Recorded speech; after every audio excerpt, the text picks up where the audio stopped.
Wednesday payout mini vlog. So for today's ganap guys is una yun ibuwag sa kuha kaning kuko na ko nga naukab sa yung sakit kaayo abi ko naukab na kong kuko Diyos ko.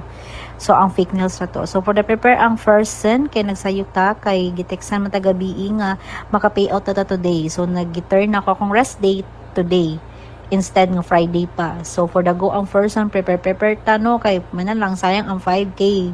Ato dyan ang i-grab kay sa kaadlawan na for the hago kaayo pero laban lang kay tagsara na char. So dali tanon then nag-prepare ta tong self then nag-prepare ta sa itong mga dalunon kay saon na lang kay asa yung igang atong power bank ang atong mini fan airpods pulbos o atong lipstick did yun na may nimtano og kimpi kay egang kaayo my god.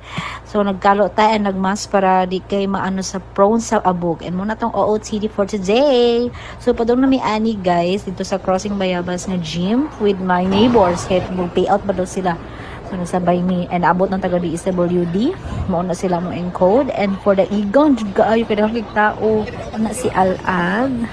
Yes na akong nadawat guys sa kahago sa tanan-tanan mo akong nadawat. So bye.